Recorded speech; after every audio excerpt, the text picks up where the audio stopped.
خدا کے شیر ہیں، کوئی سامنے آنے کی ہمت نہ کر سکا۔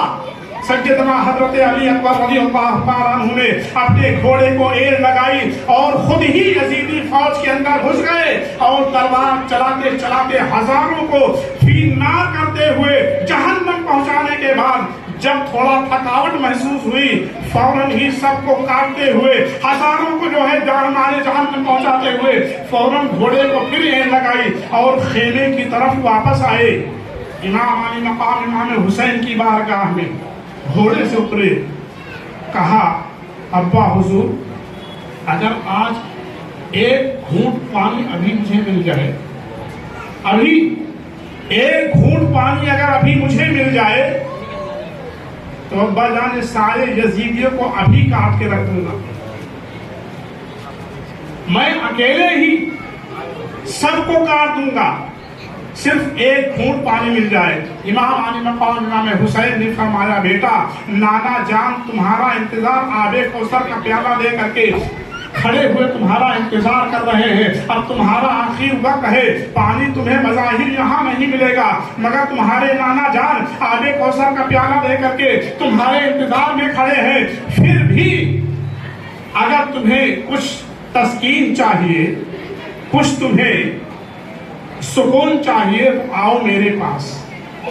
جب مجھے پیاس لگتی تھی، کون کہہ رہا ہے؟ امام علی مقام امام حسین، اے بیٹا علی اکبر جب مجھے پیاس لگتی تھی تو میں نانا جان کے پاس جاتا تھا تو نانا جان مجھے پانی نہیں پلایا کرتے تھے بلکہ اپنی زبان کو میرے منہ میں ڈال دیا کرتے تھے اور فرماتے تھے بیٹا حسین چوسو۔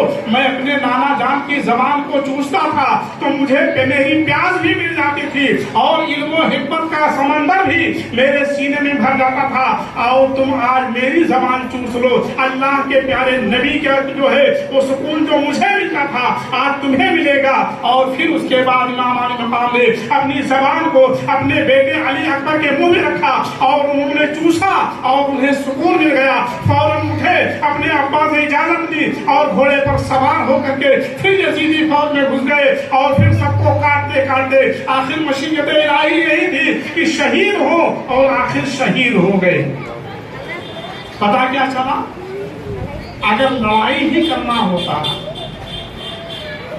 حضرت علی اکبر ہی کافی تھے، حضرت عباس علمبردار ہی کافی تھے، حضرت امام قاسم ہی کافی تھے۔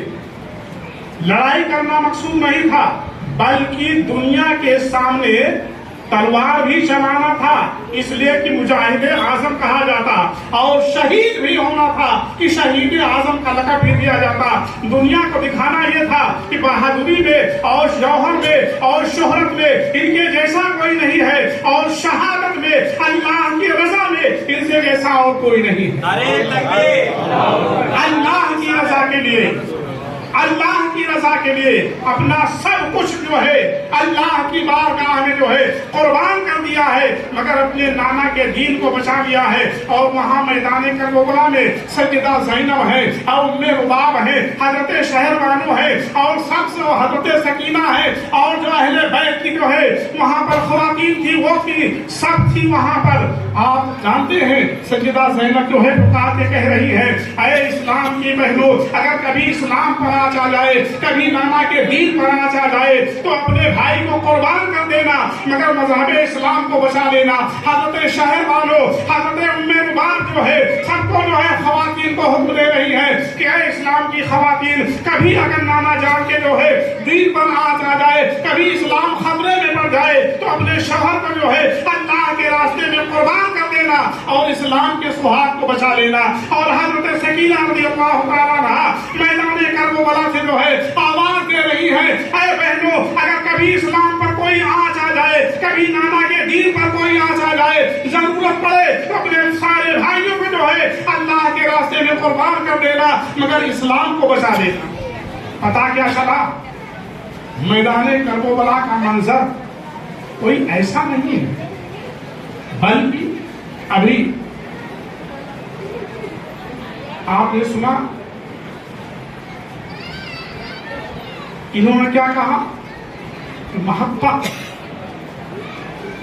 اولیاء اللہ سے محبت، آل رسول سے محبت، ان کی دیوانگی. دیوانہ تو دیوانہ ہوتا ہے، اسی لیے تو شاعر نے کہا ہے دیوانے کو تحقیر کی نظروں سے نہ دیکھو، دیوانے کو تحقیر کی نظروں سے نہ دیکھو، دیوانہ سمجھ بوجھ کر دیوانہ بنا ہے. دیوانے کو تحقیر کی نظروں سے نہ دیکھو، دیوانہ سمجھ بوجھ کر دیوانہ بنا ہے.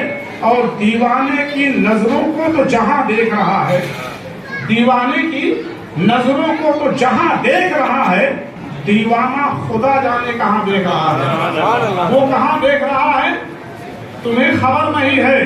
دیوانگی بڑی چیز، اللہ کی بہت بڑی نعمت ہے، اس سے دور مت بھاگو.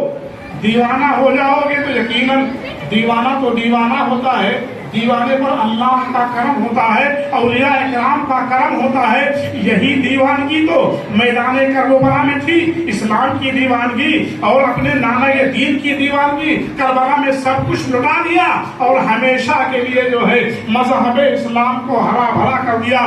یہی وجہ ہے کہ کہنے والے نے کہا ہے حسین نے کربلا میں جو جوہر دکھایا ہے اور جو استقامت دکھائی ہے، جو صبر و رضا کا پیغام دیا ہے، دشت بلا کو عرش کا زینہ بنا دیا، دشت بلا کو عرش کا زینہ بنا دیا، جنگل کو مصطفیٰ کا مدینہ بنا دیا، ہر ذرے کو نجف کا نگینہ بنا دیا. تو نے حسین مرنے کو جینا بنا دیا. یہی وجہ ہے کہ آج تک جو ہے اسلام کی ذات